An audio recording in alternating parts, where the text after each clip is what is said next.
Provoking.com. Provoking.com.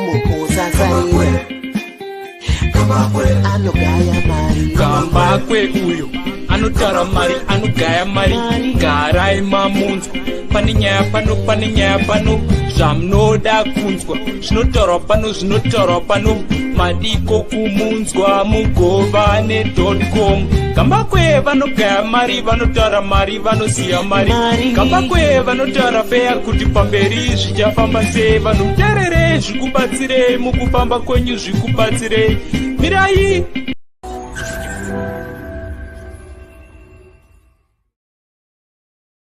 Right, 26 February 2022, and today I've got a very quick shoot.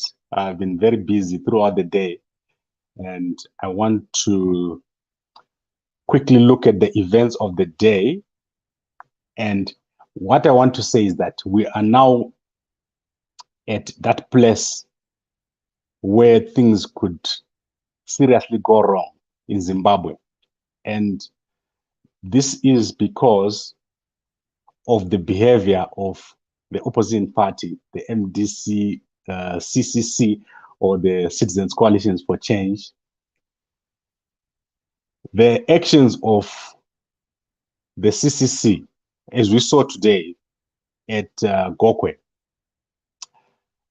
are very dangerous, and they look harmless, but they are very strategic in nature, because I do not think this is being done by Chamisa on his own. I think that there is a third force, and this third force, I'll unpack it as we go. But let's first of all look at what happened in Gokwe today. What happened in Gokwe today is that Chamisa and his party, the CCC, they buzzed in a bunch of people overnight. So they brought in a lot of people overnight, to the extent that they had approximately 500 people on the ground. So I want to show you the pictures. So if you look at this picture here, these are Chamisa's people. This group is not from Gokwe. This group which was running behind Chamisa. So if you look here, this is about 5 to 6 buses that carried these people to Gokwe. If you look here, these guys are running behind Chamisa. His motorcade has got about 4 cars, and there are more cars. What happened is then police were providing security. This small group of police, they had a bunch of altercations. I saw these altercations in the morning with these supporters. And eventually, the supporters started to march. They started to sing and march within the Gokwe Center. So you will see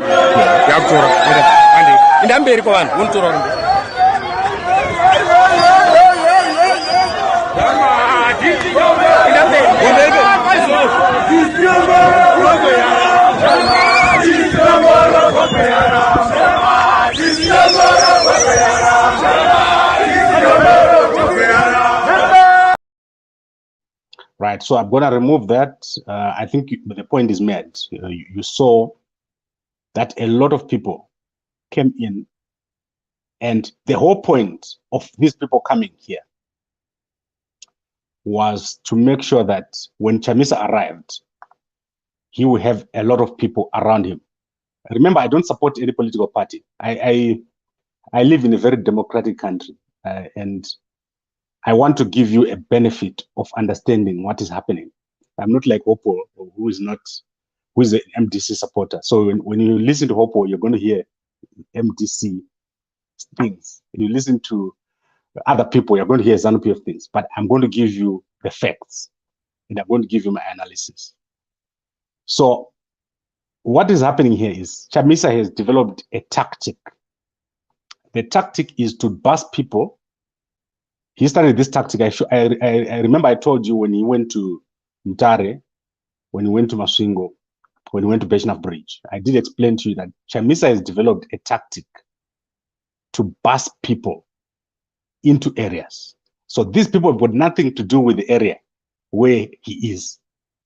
The purpose of Chamisa busing in these people is a show of strength, not to ZANU-PF, but to the people in the area.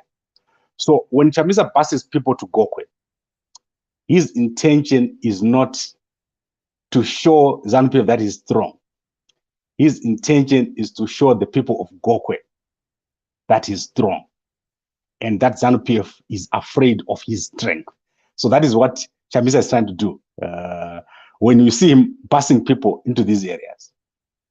And then he is hoping that there's going to be a violent reaction by ZANU-PF or ZANU-PF stopping him from entering these areas or from participating in whatever activity that he wants to participate in.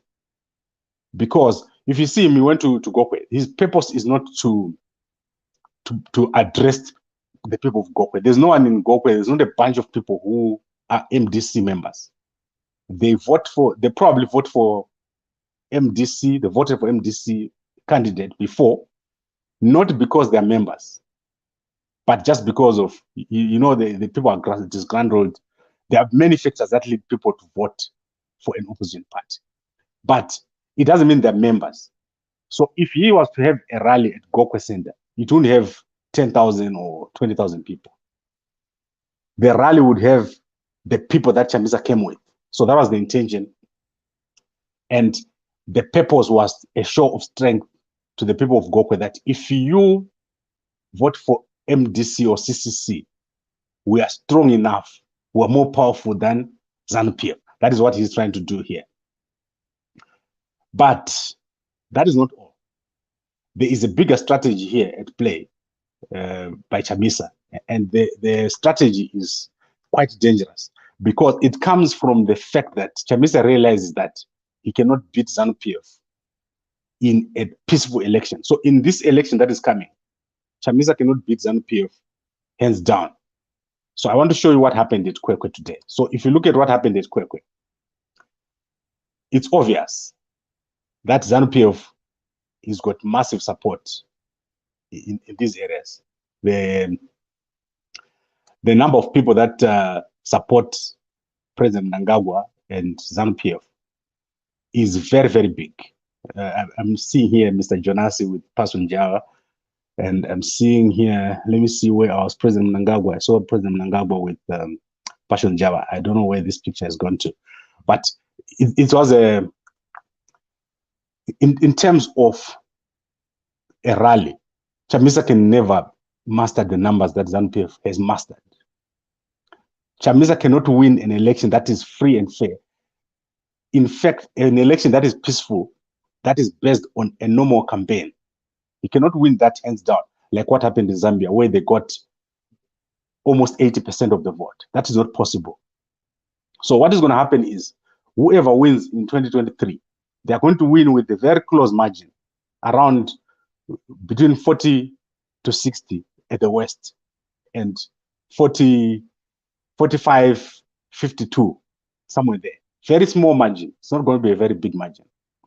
And what this means is Chamisa knows that the chances of him becoming a president in 2023 are very, very low. If we continue to have what we have now, a peaceful environment, an environment where things are being based on delivery. President Mnangagwa has delivered quite a bit in the past few years. He's delivered things that people can see in the areas where he is. Like now, if you go to Gokwe, people will see delivery there. If you go to Bechna, if you go to Masvingo, if you go to Mtare, there's delivery on the ground. So a normal election for Chamisa, who doesn't have structures, will not work. So what he's trying to do here, strategically, is to make sure that the people in the areas where people would normally vote for ZANU-PF, so he's going into ZANU-PF areas, and he wants those people to see that there is another political party that they can vote for, and not based on issues. You just go and say, we want change. So that is the strategy here. We want change. If you go to people and say, we want change, it's something that you cannot easily defend. If someone comes to you say, we need to change this thing that we've been doing here, it's not easy to defend. That strategy for ZANU-PF is very difficult to defend. And that is what Chamisa is just doing. He just goes there and these people go in and the local people start feeling like this opposition party that is here is very, very strong. So that is the strategy there. First, busing people into the areas where you're going to go into those areas. And I want to show you what happened when Chamisa arrived. You have to understand that this is very powerful. So look at this picture here. So this picture reminds me of Beshinov Bridge. The same thing. Chamisa just brings in 5 buses and he gets all the 5 people from the 5 buses to run behind him. That is what he does. And it's a simple strategy, but it's very effective. Then let's see what Chamisa himself said when he got there. I hope I've got a video of him here.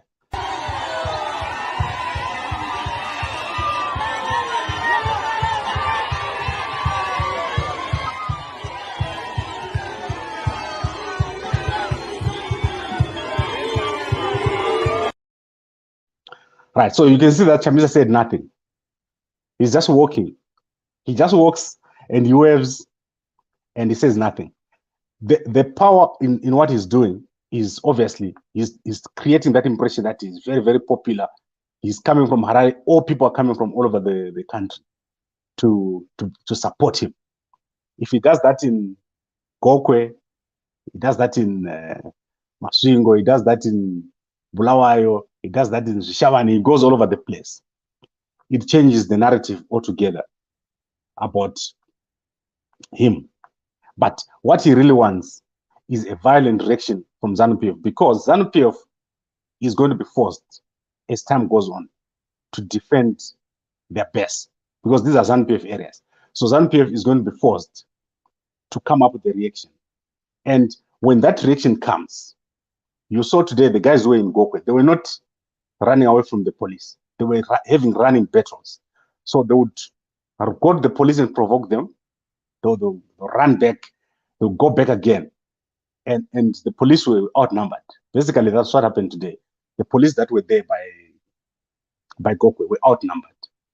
And things could have gone seriously wrong if the guys they wanted to make things go wrong. Gokwe is very far from Harare. So the simple fact is that this strategy is eventually going to provoke guys in ZANU-PF to say the police are not doing enough. Let us now take action on our own. So that is where the violence is going to come in. But once there's violence, ZANU-PF is totally going to lose any credibility that they have, any goodwill that they've built over the past 4 years. President Mnangagwa has done very, very well. He's been engaging with everybody. But the moment that ZANU-PF starts being violent, you see that Chamisa is just going to turn around and say, you see these guys, they're so violent. So ZANU-PF is in a catch-22 situation where if they let Chamisa continue with his rallies in the rural areas, he's going to create that narrative through busing people into areas. And if they react violently, they are going to lose any goodwill that they have. And that is the Zambia playbook. And if you understand what happened in Zambia, what happened in Zambia is that Edgar Lungu, he lost it through the economy, and he lost it through people just feeling that the country was being militarized. That is where he lost on those two. So by the time he started victimizing the people of Hakainde Hichilema, the whole country realized that under this guy, there's no future. And you realize that the issue of teachers was also there in Zambia. There was the issue of civil servants who had a lot of grievances. So the Zambia playbook is slowly playing out in Zimbabwe. But because President Mnangagwa has not been violent to anyone in the past 4 years, it makes it difficult for people to turn against the current president and the current government. So it is necessary for violence to be introduced. Like what we saw today, that was open provocation, and it is very dangerous. And then I want to end with the third force. I mentioned that there is a third force. If you look at ZANU-PF right now, President Mnangagwa is going to go into his last term. This is the first time that with such a unique election where the president is going into his last term. It means he's not under a lot of pressure. If you look at President Mnangagwa now, he's not under a lot of pressure. The people that are under pressure are the people that are going to come in after him.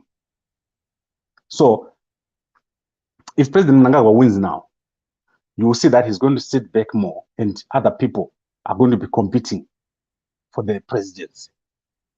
But where a third force comes is if a guy is smart and he realizes that after President Mnangagwa is gone, I won't be able to defeat these guys who are coming. He can cut a deal. So you take a shortcut. He cuts a deal with let's say Chamisa, for example.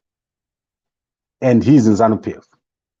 And you start seeing things happen that also has ZANU-PF people backing those things in areas. But it is actually a plan such that they could eliminate or remove or make President Mnangagwa lose. So he loses in advance so that whatever guy makes a deal with Chamisa will go into office with him. So as I said to you, it's a 45, 51% difference between ZANU-PF and MDC and CCC.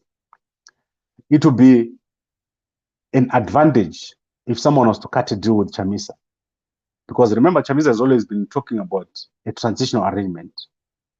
That if it so happens that Chamisa wins in 2023, someone already has started doing the groundwork with Chamisa, the typical Boramsango situation that happened back in the days when Mugabe lost to Morgan.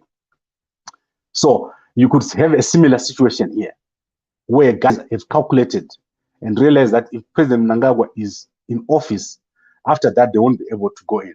So they will rather partner with Chamisa right now at this particular point, make Chamisa win and get into office as a partner, than wait for President Mnangagwa to go in. And then when they are left alone in ZANU-PF, they'll probably lose to someone else, to another group of people. So a third force will come in a situation where you might actually see the violence coming, but not being official violence. So that is something that is almost like, what can I say, a different group making sure that they bring in violence to tarnish the image of ZANU-PF. This is something that could easily happen very, very soon. So the potential of violence as we go forward, not in this by-election. The by-elections are just a test.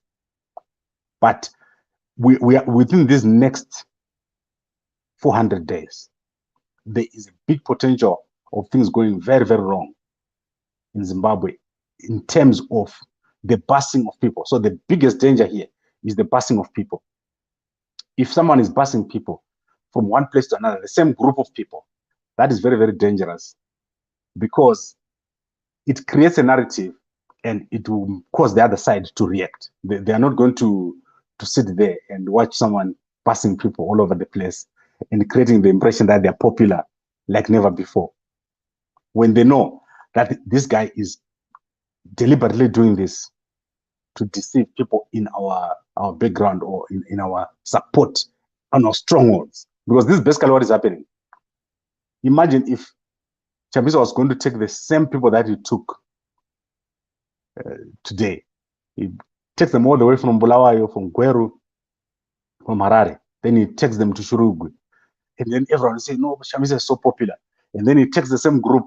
So immediately, ZANU-PF is going to be feeling the pressure of this guy going into these areas. And these rallies looking bigger and bigger. And yet we know that he has taken 5 buses, 6 buses into this area. So that strategy, quite dangerous for ZANU-PF. And it leaves them in a position where sooner or later they have to react. And when that reaction comes, it might not be to the advantage of ZANU-PF. So I think it's clear here the strategy is shifting. But I always take you back. Chamisa does not have a plan alone. He does not know what to do. Right now, if we say Chamisa is in office and ZANU-PF has got 45% of the MPs, he does not know what to do right now as we speak. It will be very difficult for Chamisa to run a government of that nature. Whereas ZANU-PF already has 2/3. So it is easier for ZANU-PF.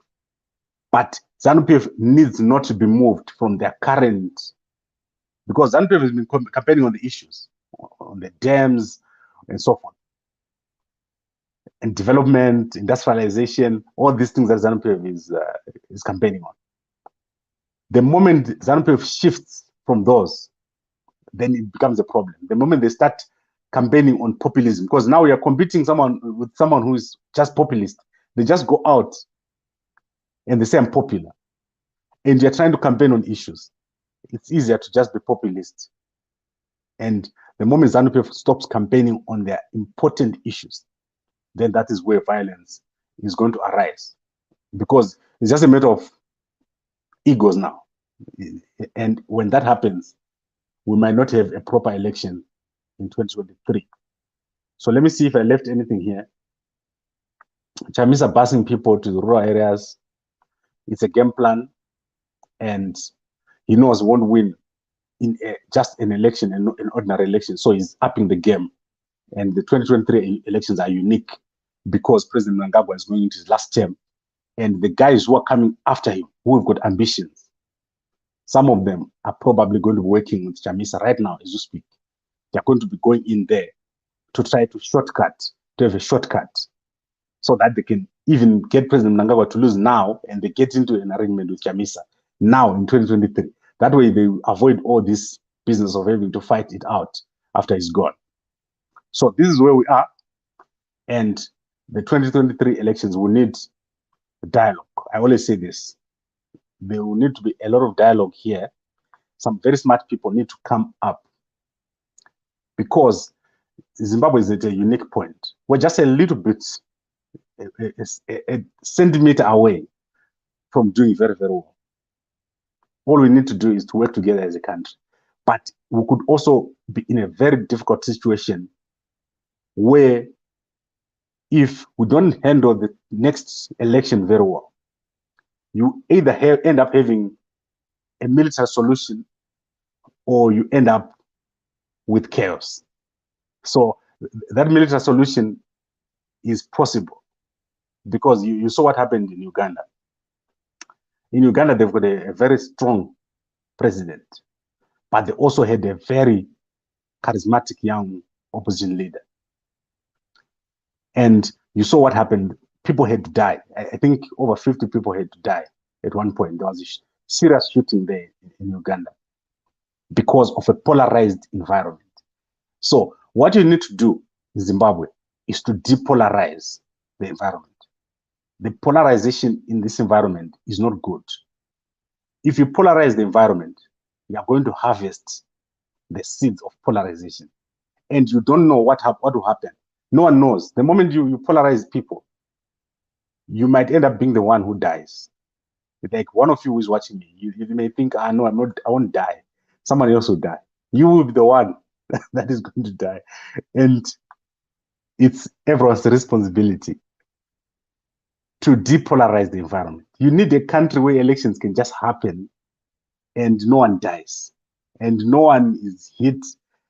Like here in South Africa, it's seriously a problem. Hundreds of candidates have died. In KZN, there is a task force right now, as we speak, to try to stop political killings. But candidates are killing each other. In Zimbabwe, it's the opposite. Ordinary people. So if Chamisa goes to Gokwe and he causes chaos there, ordinary people in the villages are going to suffer. And if that continues across the country, then we have a problem. But for a politician like Chamisa, that chaos is going to get him into office, and is going to get intervention. You're going to get intervention in Zimbabwe this time. If anything goes wrong right now in this 2023 election, you're going to get intervention. And that intervention is going to come from areas that you don't expect. Places in Africa that you don't expect. Places like Zambia and Tanzania and Botswana. You're going to get a lot of problems in Southern Africa from the Southern Africa region, because things have changed, things have shifted. So the strategy that I was telling you about, that Chamisa is developing, it's internal, but it's also external, because some of the audiences that are watching these developments are not local. They are international audiences. They are regional audiences. They're just waiting for a mistake to be made in 2023. Then it won't be a normal environment anymore. And that's why any violence right now in Zimbabwe going into 2023 is going to benefit Chamisa. If there's violence, you're going to see there's going to be an intervention, and you end up with the Prime Minister Chamisa or something of that nature. That transitional arrangement that Chamisa is looking for is going to happen.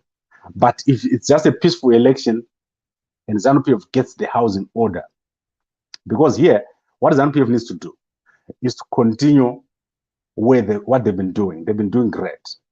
ZANU-PF have been talking the language of peace. They've been entertaining their audiences. They've been using young guys like Java, very smart young men, and they've not fought anybody. The ZANU-PF that you're seeing is good for the country. They are doing the right thing here. But that is also a threat to someone like Chamisa, whose only approach is populism. Chamisa does not have any structures anywhere in the country. He doesn't even have a leadership team. So he doesn't have a political party as we speak. There's no political party for Chamisa. Whereas ZANU-PF is doing well. They are campaigning differently. And I want to go into this sometime during the week. The ZANU-PF that you're seeing, there are things that they're doing right, and there are things that they're not doing right. Especially if you look at this picture, it's clear what they're not doing right. I'll unpack this sometime this week. There are things that the ZANU-PF needs to change. But in terms of going head-to-head with Chamisa and winning an election, there is no doubt that they can win. The moment that Chamisa manages to tip them over into violence, ZANU-PF will lose, and intervention is going to come. And then you have the transitional authority, as I was saying. But that is clear. I think I've unpacked the whole issues here. Now let's look at the comments. And as I said to you guys, I'm not like Hopo. I'm not an MDC or CC support. The difference between me and Hopo is that I actually went to school. Like I've got a master's. So listen to me carefully when I'm talking to you. And then Hopo, when he's telling you, he's going to tell you about Chamisa, and he's going to try to twist it and make it. He's probably working for some of the guys I was telling you about, who are going to benefit from chaos in ZANU-PF. Because you can't trust anybody at this particular point. Because in ZANU-PF, it's so clear-cut. There is no contention between who is going to be the next presidential candidate. But some guys would want to make a shortcut, and they could be using these guys who come up with these narratives. You saw that there was no violence from the police at Gokwe. The police were there to keep the peace. They did keep the peace. But the narrative that is coming from different people, and especially to international audiences, is going to be very important, because as we go forward, that intervention is going to come from those narratives. Right, let me finish up with these comments. I've talked for too long. Even you are ZANU. That's Hoitsegiso Basupile. I think you're in Botswana. You need to understand something. I'm not ZANU, I'm not MDC, I'm not CCC. I just decided that I'm not into politics. But I do have friends in ZANU-PF. I do have friends in CCC. And I know many guys appreciate what I'm telling them here. intelligent people, they know what I'm talking about. That violence will benefit Chamisa. So it's nothing to do with my membership of any party. But I am a registered voter. If you want to know, I did register to vote, and if I want, I can vote for a candidate right now. But I won't go public about who I'm voting for now. So don't attack Hopo if you want to be relevant. As I said to you, Hopo is not educated. That's the problem. He is a supporter of a party, whereas Gambakwe is got masters. Let's look at how did they pass through the roadblocks. This one reasonable. Okay. The way they do it is they bust the people of the previous night. So the people that you saw today, there's not a single person here who is from Gokwe here. All these people are single running there. Take this picture and analyze it and compare with the previous pictures from Harare. These are Harare guys here. Gokwe, Gweru guys. These people went in last night. There's no person from Gokwe here. That is how this all happened. And I'm not saying this as a way of saying Chamisa is not popular. Chamisa has got people. In this very constituency, he won. I think he won by 300 votes or something, or he lost by 1,000. The difference between the ZANU-PF candidate and Chamisa was very low. But get the point that I'm trying to give you. The passing of people is dangerous because it's going to trigger a response. It's not going to be allowed to continue for you to pass people all over the place, especially to ZANU-PF strongholds, because it makes ZANU-PF look weak in those areas. And ZANU-PF is not going to take it lightly. At the moment, police are maintaining order. But the moment ZANU-PF starts going in to defend their territory, then it becomes a problem. Why did the police come with water cannon for KD? I don't know why police work with water cannons. Come here to South Africa and see. There was a demonstration at the Zimbabwe embassy here. There was water cannons.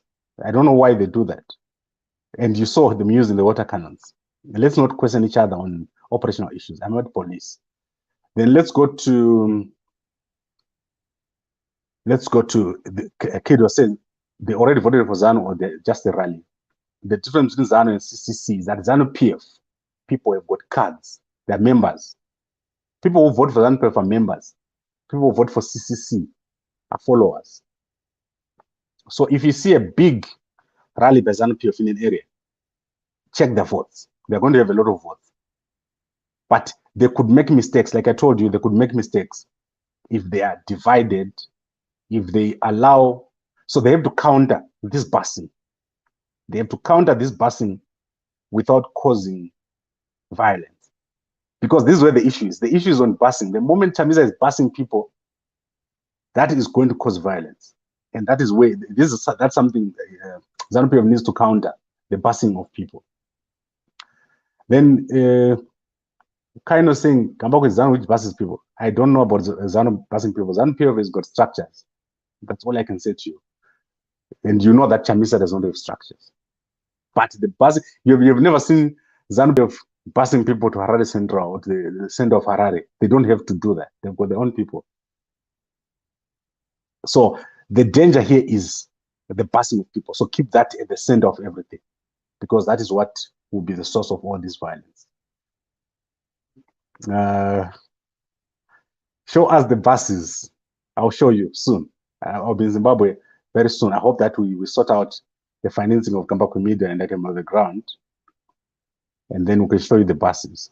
Do not even believe for a moment that those people who are around Chamisa are supporters. They are bused. Freedom says, ZANU-PF, you really think when Chillspot is performing, then you need to bust people? Freedom. When Chillspot is performing, people just come by themselves. Who was performing now at Chamisa's rally? So think about that. These are some of the things that bring people to ZANU-PF rallies. They are organized. They've got the right artists performing there.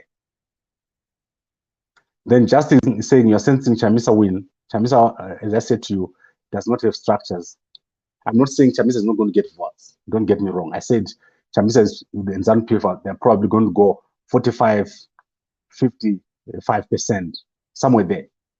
the gap is going to be very, very small, about 10%. Last time it was less than 3%. So now President Mnangagwa, if he just keeps focusing on the issues, he'll do well. But remember what I said. The reason why there's going to be a problem is because ZANU-PF is campaigning on issues. But then you have a guy that is busing people to say, I'm popular in an area. And that's annoying to the other side. And that's where the violence is going to come from.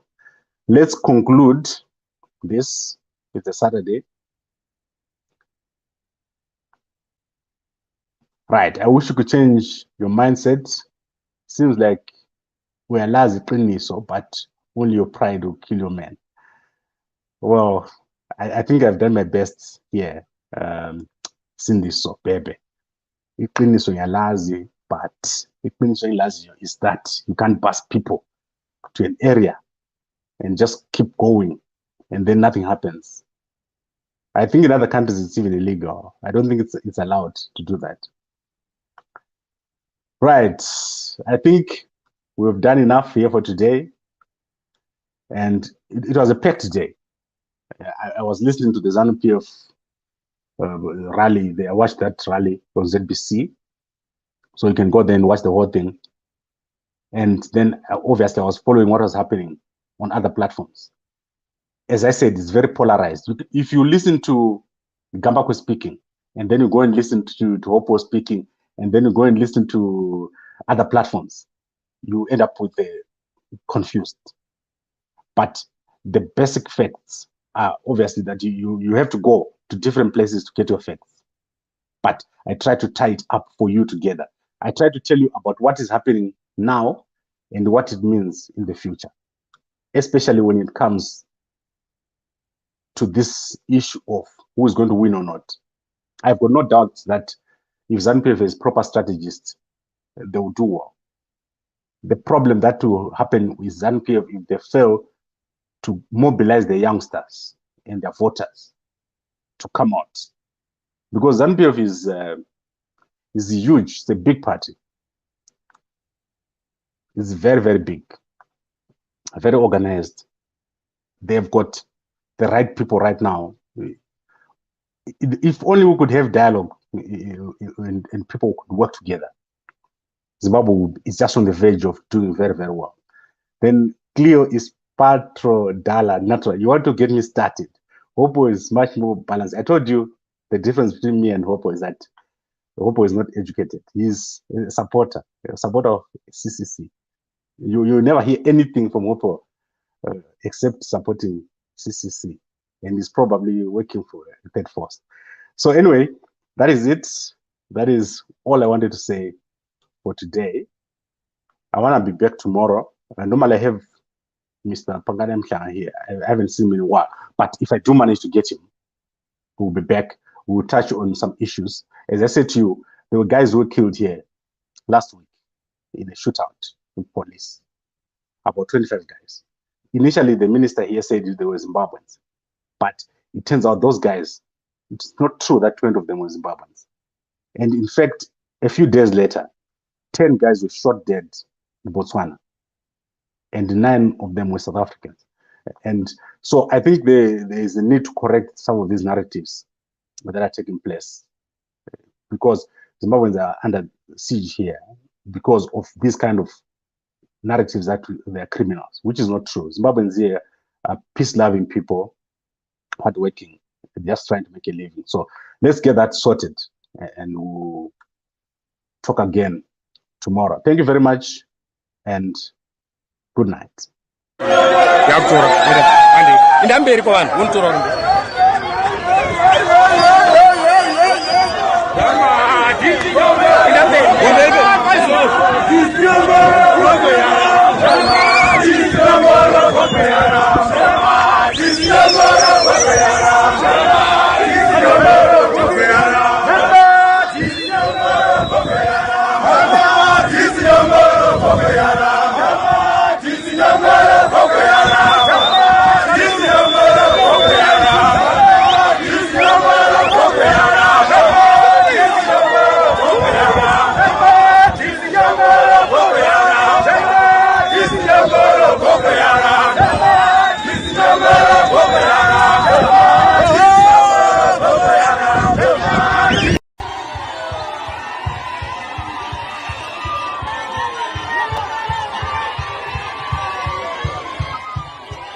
ay, ay, ay, ay, ay, ay, ay, ay,